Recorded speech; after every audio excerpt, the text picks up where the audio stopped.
So, of course, Alabama unfortunately lost the national championship game, but so they've had a lot of players, similar situation as Georgia.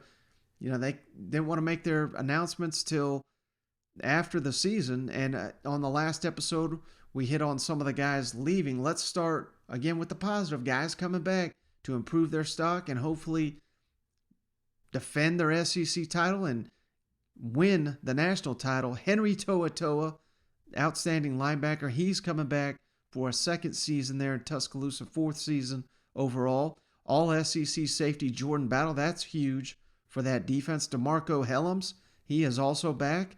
DJ Dale, the defensive lineman, Brian Young, and then Emil Ikior. I'm sure I butchered his name there, but so Alabama going to be strong on the line of trenches with some stud players, particularly here on the defensive side of the ball. So Alabama has got the potential to be pretty nasty with a lot of these key players committed to returning for another season at Tuscaloosa. But, as we hit on the last episode, Jameson Williams and Evan Neal off to the NFL. They have since been joined by John Mechie and Slade Bolden. And what does that mean for Alabama's receiving corps? They are losing 241 catches, 3,479 receiving yards, and 30 touchdowns from just those three players.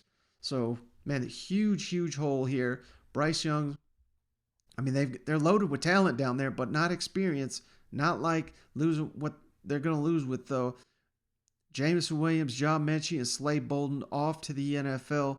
That is going to be the storyline, I think, in the offseason in Tuscaloosa. Who's going to emerge as the key targets there for Bryce Young going into his second year as a starting quarterback. And that's not all, because a pair of outstanding linebackers, Christian Harris, Christopher Allen, both off to the NFL. Jalen Armour-Davis, the defensive back, he's gone. And the defensive lineman, Phidarian Mathis, also off to the NFL. So Alabama's got a little bit of we can't call it a rebuild. That's crazy to say, but they've got to restock some talent down there. And that's before we get to the transfer portal.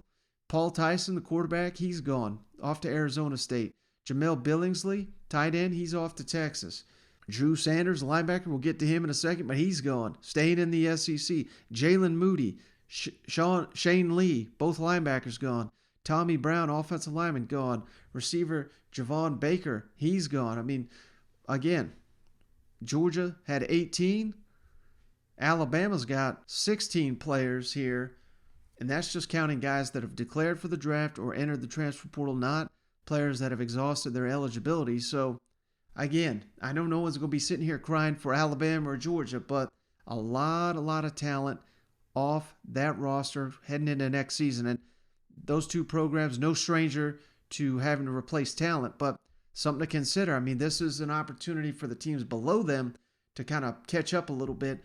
And if they do, it's going to be because of these losses they've suffered since the national championship game.